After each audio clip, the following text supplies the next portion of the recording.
alerta que la Asamblea Constituyente afectaría la economía del Perú. Jaime Reuche, analista de Moody's, dijo que del país salieron $11.000 millones entre enero y junio de este año, a causa del temor de un posible cambio de constitución y un eventual desequilibrio fiscal, lo que ha ocasionado que el tipo de cambio del dólar oscile en los $4.10. El país resistió las riñas políticas del 2018, incluso tener a 3 presidentes en una semana en el 2020, pero no aguantó más el crispado ambiente político. Manifestó al explicar el por qué bajó la calificación crediticia en el país. En ese sentido, advirtió que se espera una desaceleración en la recuperación económica en la segunda mitad del año, producto de la incertidumbre política a causa del nuevo gobierno. Aclaró también que en la actualidad se vive un efecto de rebote de la economía peruana del 12%, debido a la fortaleza que tiene para su recuperación tras el impacto por la pandemia. Reuche brindó dichas declaraciones en el marco de la Conferencia Internacional Perspectivas Económicas y de Inversión con el Nuevo Gobierno, organizada por la Cámara de Comercio Canadá-Perú. Tenemos un efecto de rebote, en el cual, si bien nosotros pensábamos que la economía rebotaría aproximadamente 9%, ahora estamos calculando que la economía rebotará 12%. Todo esto más que nada por la fortaleza que vimos en la primera mitad del año, donde la economía rebotó o se recuperó de una forma más favorable de lo que habíamos anticipado. Pero estamos esperando una desaceleración importante en la segunda mitad del año a raíz de toda esta incertidumbre política que estamos viviendo, a raíz de todas esta confusión que está generando el nuevo gobierno.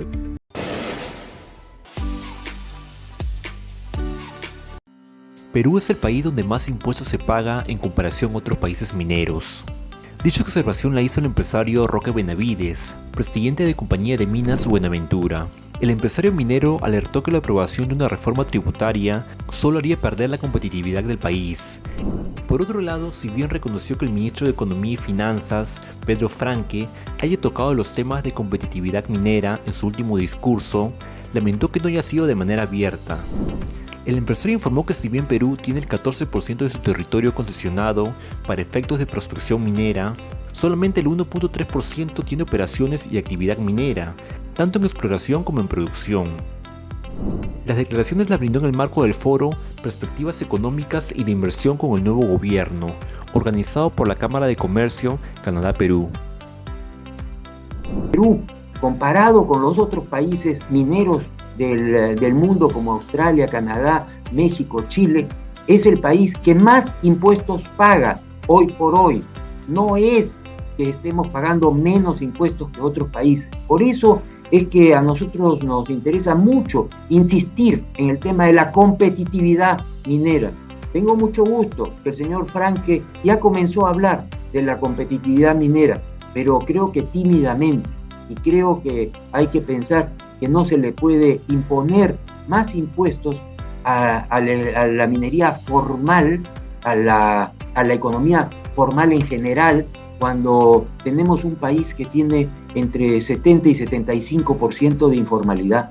Lo que nosotros necesitamos es incrementar la base tributaria y no necesariamente castigar a quienes ya vienen trabajando en nuestro país.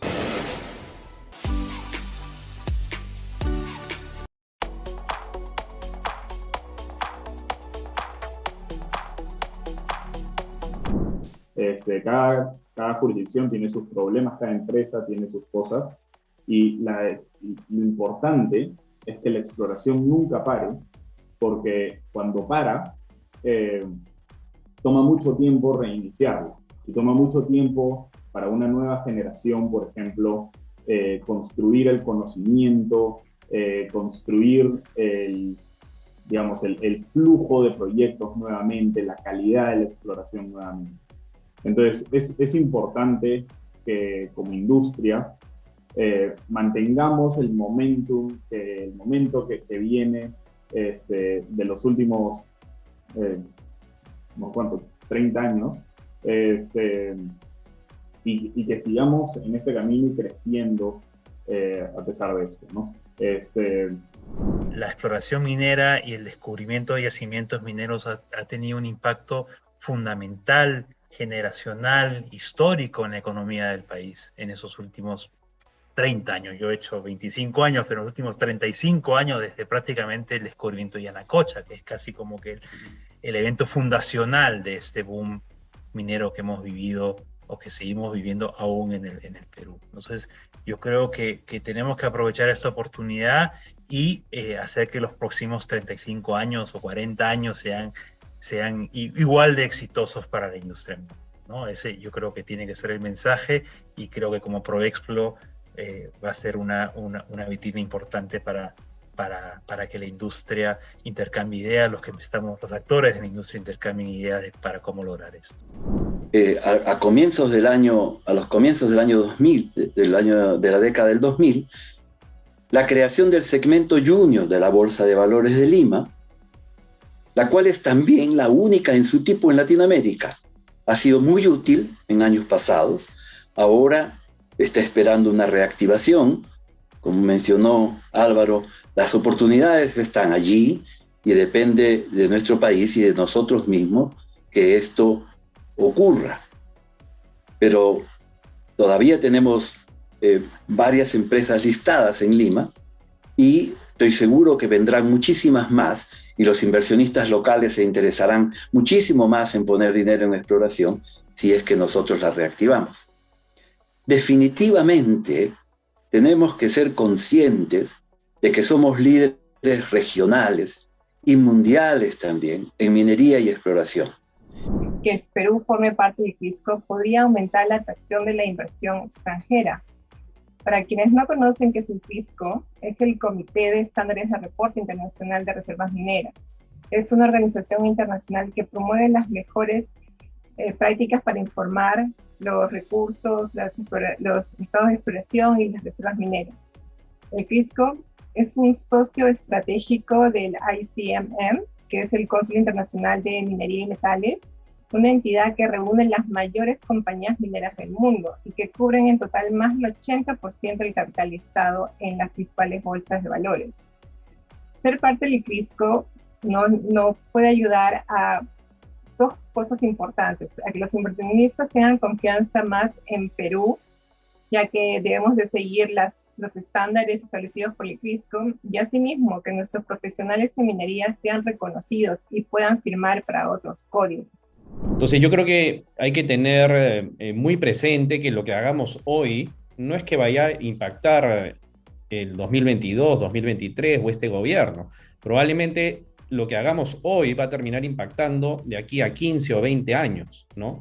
Entonces, es un pensamiento, digamos, de largo plazo que tenemos que concientizarnos, ¿no? De repente, digamos, las consecuencias de una baja en la exploración no lo vamos a sentir inmediatamente, ¿no? Pero sí lo van a sentir nuestros hijos, ¿no? Y la economía del país en ese momento, ¿no? Entonces, sí creo que hay que reflexionar mucho sobre la importancia y relevancia de la actividad de exploración, y lo que eso va a significar en un futuro, ¿no? Para el país y para las siguientes generaciones. La industria minera genera rentabilidad social R4 en el Perú, afirmó Víctor Góvix, presidente del Instituto de Ingeniero de Minas del Perú. El funcionario sostuvo que dicho beneficio se debe al encadenamiento económico productivo que genera la minería en las zonas donde desarrolla sus proyectos, ello debido a su relación directa con el transporte, la construcción, la metalmecánica y la energía, de la cual dijo la minería es su mayor consumidor, lo que ha permitido tener un sistema energético integrado que beneficia a todo el país. Góvix destacó que según un estudio de la Universidad San Martín de Porres, entre el 2020 y 2021, la minería compró a los proveedores locales unos $10.000 millones. Agregó que si en el 2031 comenzamos a desarrollar el portafolio minero en cartera, estas operaciones podrían llegar a los $24.000 millones.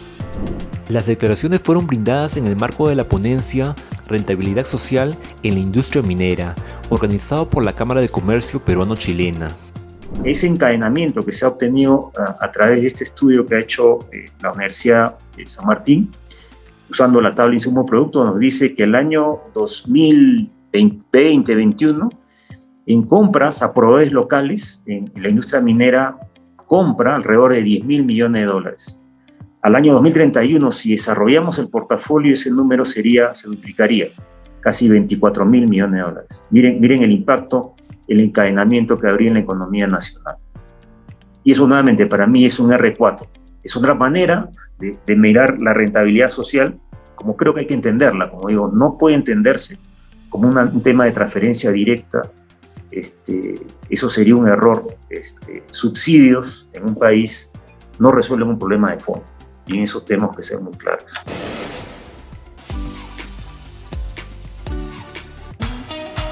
Llenamos de contenidos tu vuelo y tú decides disfrutarlos o soñarlos en asientos cama. Te damos acceso directo al pasillo y tú decides máxima privacidad y confort. Llevamos más alto nuestra clase business y tú decides volar con nosotros. O no. Pero un consejo. Decide llegar tan lejos como quieras en la nueva clase business. Air Europa. Tú decides.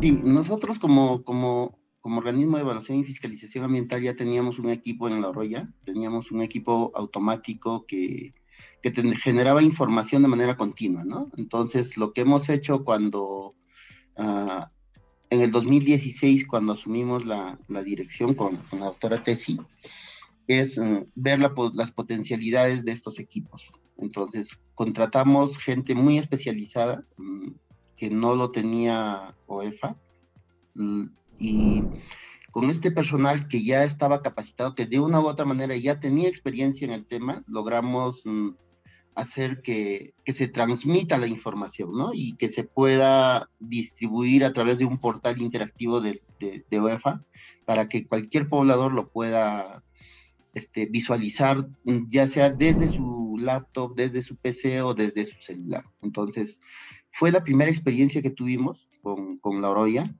y luego con esta experiencia empezamos a implementar en todo el país, ¿no? Luego vino Pasco, luego vino Moquegua, Talara y ahora Cusco, ¿no? En el corredor vial. Nos dimos cuenta que es una herramienta muy valiosa, no solamente para la fiscalización ambiental, que te permite de una u otra manera tener una supervisión continua. Si bien es cierto, es una actividad de vigilancia, pero te permite supervisar al administrado que cumpla con alguno de los compromisos ambientales que haya asumido referente a la calidad del aire.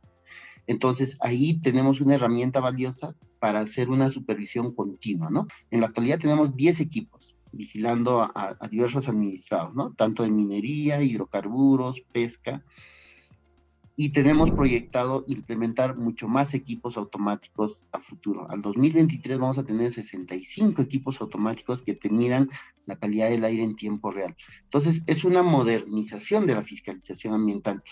¿Por qué? Porque te permite hacer una fiscalización efectiva durante todo el año, ¿no? Entonces, es una herramienta valiosa que nosotros hemos encontrado.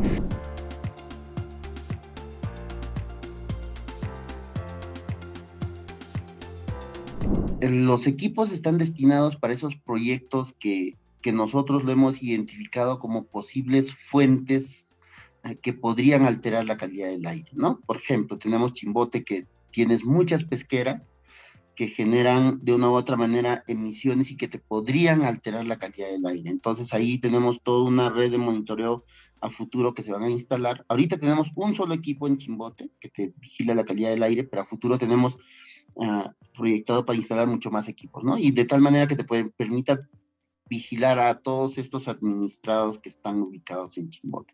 En el corredor vial también tenemos proyectado instalar varios equipos. En Pasco, que tenemos muchos administrados del sector minero, tenemos proyectado también instalar varios equipos, de tal manera que te van a permitir, ¿no es cierto?, vigilar a esos administrados para que tengan un buen comportamiento con la calidad del aire, ¿no?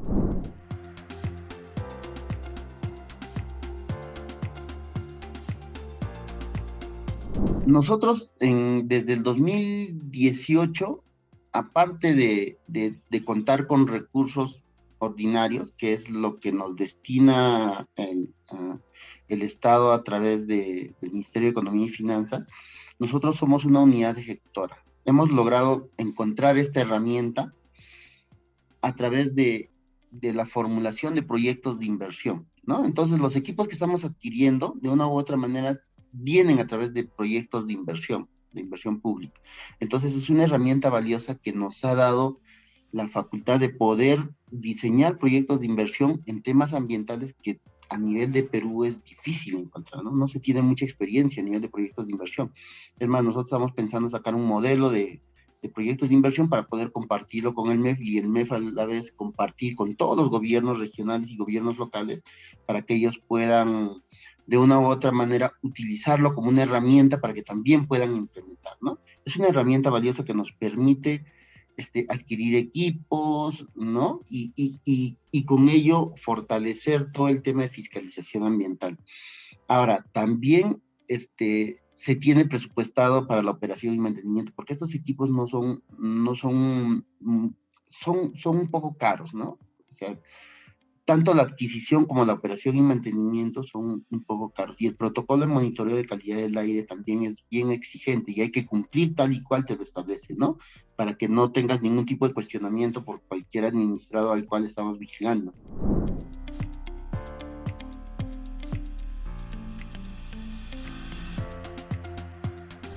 Claro, para poder implementar todo el sistema de vigilancia, lo primero que hemos tenido que ver son experiencias de otros países, ¿no? Hay muchos países que hacen una vigilancia activa a nivel de sus, no solamente de las actividades económicas, sino también a nivel de ciudad, ¿no? Por ejemplo, tenemos un caso concreto, Corea. Yo tuve la oportunidad y la suerte de ir a una pasantía y yo veía cómo ellos vigilaban la calidad del aire, pero no por un tema de administrado, que si bien es cierto, tiene muchas industrias y están muy bien vigiladas, pero ellos tienen un problema adicional, ¿no? Que son todos los vientos que vienen de la parte de China y que arrastran todo el material particulado fino desde el desierto que hay entre China y Corea. Entonces ellos tienen implementado un sistema de alerta en sus semáforos, por ejemplo.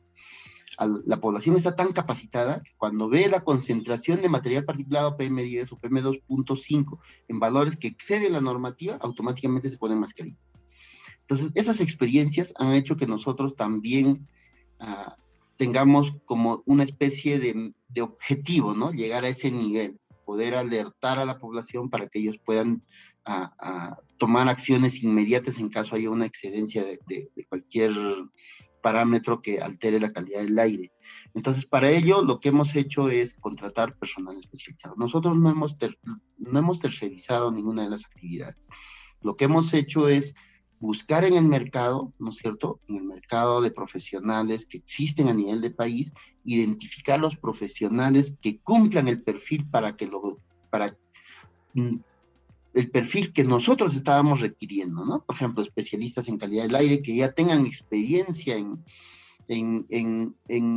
esa vigilancia remota, que sí existe a nivel de país, porque hay muchas empresas privadas, incluso empresas del sector público que realizan esa actividad, y incorporarlos al pool de profesionales que tiene, ¿no? Tenemos ingenieros ambientales, tenemos estadísticos, tenemos diferentes electrónicos, ¿no? Diferentes tipos de carreras que de una u otra manera ellos han hecho que se haga realidad todo este hecho, ¿no? Y con los años ellos mismos han ido adquiriendo más experiencia en lo que estábamos desarrollando y han ido mejorando lo que veníamos desarrollando desde el 2016, ¿no? Es por eso que ahora no solamente tenemos una vigilancia remota de las concentraciones de material particulado, sino incluso ahora cada estación de vigilancia tiene su videocámara, ¿no? Que te permite contrastar lo que tú estás viendo a nivel de concentración.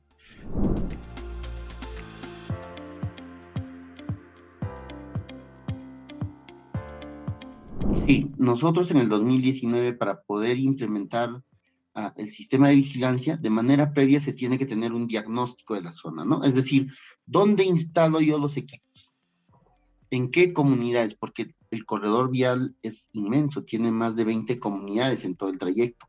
Entonces, ¿en cuál de las 20 comunidades yo debo instalar? Entonces, en el 2019 se realizó una fiscalización ambiental con participación ciudadana, donde participaron los gobiernos locales y su equipo técnico, ¿no? Entonces, a través de la información recabada en esta evaluación ambiental de causalidad que desarrollamos en el 2019, se pudo identificar 2 localidades donde había problemas de calidad del aire, que era Capamarca y Velille, por ejemplo, ¿no? Entonces ahí, producto de esa evaluación ambiental es que nosotros implementamos la red de vigilancia tanto en Capamarca como en Velille.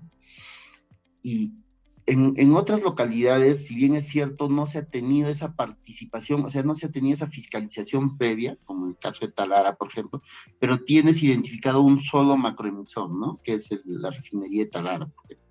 O en el caso del complejo metalúrgico de La Roya, que es el único administrador que te genera SO2, que te podría generar un problema de calidad del aire. Entonces ahí es mucho más sencillo identificar al macroemisor y hacer una vigilancia a ese macroemisor.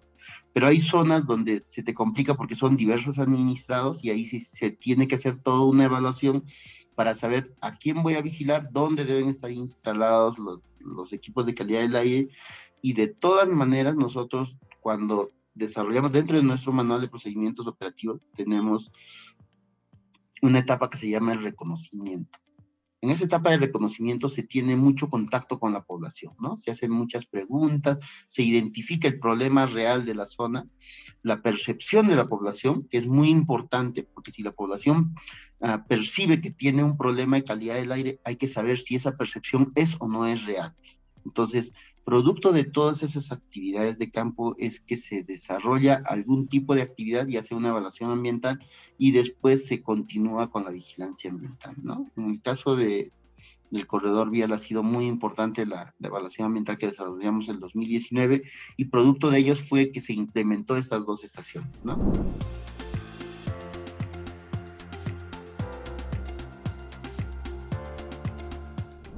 Sí. Tenemos proyectado, por ejemplo, en Quellaveco, que es un proyecto muy importante para el país, es un proyecto que va a dar muchos puestos de trabajo y mucho ingreso al país. Es un proyecto que debe ser vigilado, ¿no? ¿Por qué? Porque con este tipo de fiscalización ambiental lo que tú haces es informas a la población cuál es el comportamiento, por lo menos de un componente de la empresa, ¿no? Y como toda la vigilancia tiene un carácter público, es decir, tú puedes ingresar para ver cuál es la calidad del aire en la zona donde estás ubicada, de una u otra manera le da información a la población y eso es una herramienta valiosísima para reducir los conflictos socioambientales. Y no solamente estamos implementando en calidad del aire, también tenemos proyectado implementar en calidad del agua. Te pongo un ejemplo, en Las Bambas, que es un megaproyecto que tiene muchos conflictos socioambientales en la actualidad, ¿no es cierto? Tenemos proyectado 2 actividades, ¿no? Uno, implementar toda una red de vigilancia de la calidad del aire en zona de influencia de la propia actividad minera, y tenemos un proyecto de implementar estaciones de vigilancia de calidad del agua en tiempo real. Es decir, no solamente vamos a vigilar en tiempo real cómo es su comportamiento a nivel de calidad del aire, sino también a nivel de calidad del agua. Ahí tenemos el río Fuerabamba y tenemos 2 estaciones para poder instalarla, ¿no? De la misma manera en Antapacay, en Espinar, justo donde estoy ahora, que también tiene muchos problemas socioambientales, ¿no? De una u otra manera, lo que nosotros hemos identificado es cuál es la percepción de la población en estas zonas. Y la percepción de la población es que sus aguas están contaminadas, que sus animales están enfermando por la propia actividad. Esa es la percepción de la población. Entonces, lo que hay que hacer es, hay que generar información para poder dar respuesta a estas comunidades, ¿no? Y lo vamos a hacer en tiempo real y ellos van a poder visualizar desde sus viviendas, desde sus celulares, cuál es el comportamiento, no solamente de la calidad del aire, sino también de la calidad del agua. Hay presencia de metales, o no hay presencia de metales, el material particulado está por encima del estándar de calidad ambiental o no está por encima del estándar de calidad ambiental, y va a ser las 24 horas del día y los 365 días del año. Es decir, va a ser una vigilancia continua y de acceso no solamente a OEFA, sino también la propia población va a poder visualizar esas concentraciones, ¿no? Y eso va a ayudar muchísimo al tema de conflictividad socioambiental.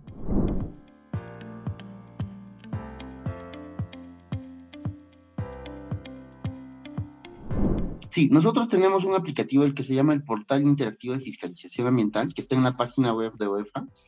Entonces, lo que tiene que hacer el poblador es simplemente ingresar al PIFA OEFA y ahí ingresa los datos de las estaciones de calidad del aire y va a ingresar a las estaciones de calidad del agua, ¿no?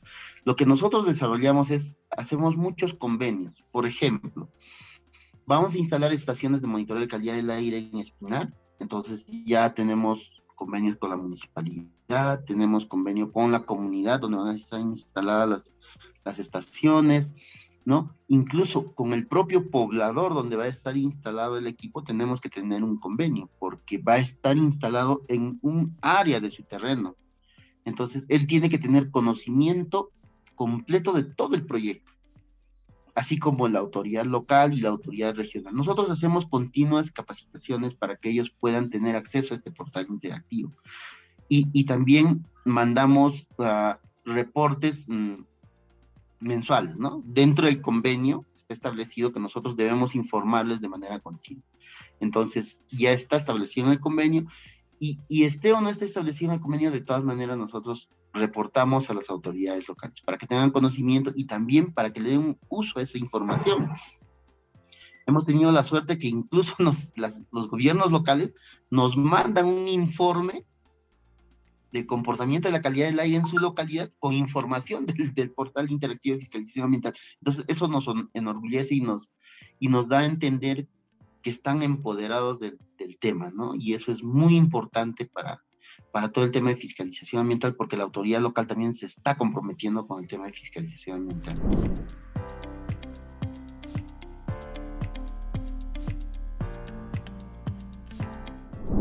Nuestra primera estación de vigilancia, sí, en La Oroya, teníamos un solo equipo de monitoreo de calidad del aire en tiempo real en ese entonces, y lo que nosotros hemos hecho es fortalecer ese tipo de vigilancia y hemos identificado que es una herramienta valiosísima, ¿no? Y hemos empezado a generar toda la información y hemos empezado a generar perfiles de proyecto para poder implementar esta red de vigilancia. No solamente vamos a tener estaciones de vigilancia del aire y del agua, tenemos otro proyecto paralelo que venimos trabajando para vigilar de mucho más cerca a los administrados, ¿no? Cuanto más vigilados estén los administrados es mucho mejor, porque la población de una u otra manera entiende cómo es el comportamiento de la actividad económica que está ubicada en su localidad.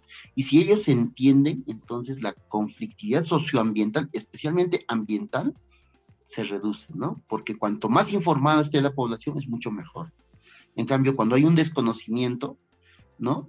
Ellos pueden asumir conclusiones que de repente no están siendo reales, ¿no? Y eso genera confusión en la propia población y genera acciones que van en contra de la actividad económica. Entonces, nosotros nos reunimos no solamente con la población, sino también con los propios administrados y le damos a entender que es una herramienta valiosísima y que ellos deben apoyar, ¿no? Para que de una u otra manera muestren su comportamiento a las poblaciones que están ubicadas en zonas aledañas al proyecto.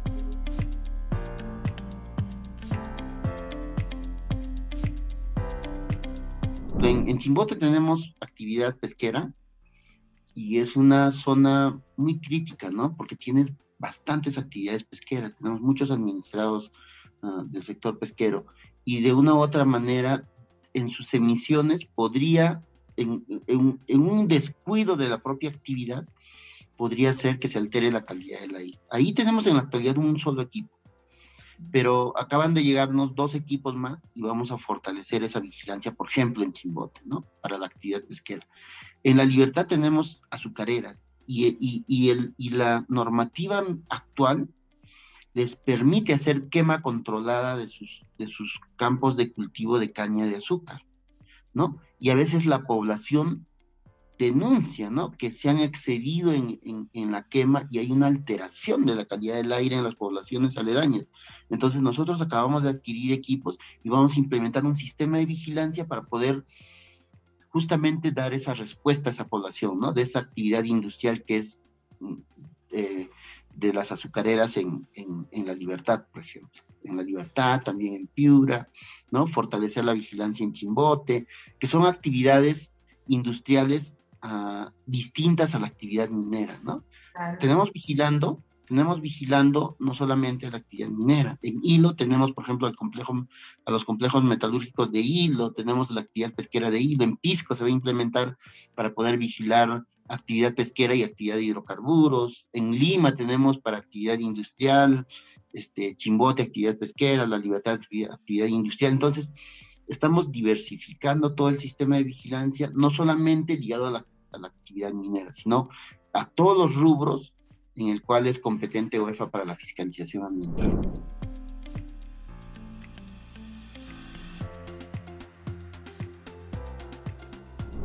En Lima tenemos proyectado y debería estar implementado ya este año, ¿no es cierto?, acá en Cajamarquilla, ¿no? Tenemos ahí 3 estaciones de calidad del aire que van a ser implementadas este año. Tenemos una vigilancia no continua, sino es esporádica en Ventanilla, ¿no? En Ventanilla, pero toda la actividad industrial en Ventanilla, que es un problema gravísimo. Ahí hemos desarrollado una evaluación ambiental de causalidad en años anteriores, en el 2017, y ahora lo que hacemos, a partir de esa evaluación ambiental de causalidad, hacemos una vigilancia, ¿no? No es con equipos automáticos, pero sí se tiene proyectado también implementar con equipos automáticos en esa zona, ¿no? Entonces es muy importante hacer esa actividad de vigilancia en tiempo real, y sí lo tenemos proyectado, ¿no?, a nivel de Lima y a nivel de provincias.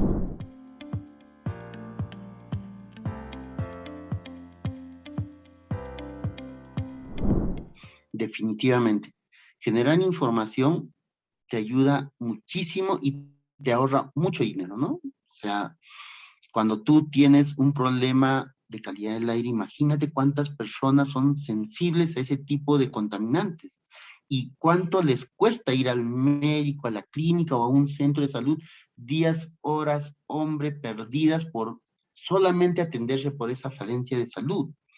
Entonces, es un montón de dinero que se ahorra no solamente el gobierno nacional, sino también el gobierno regional y el gobierno local, con implementar políticas que mejoren la calidad del aire.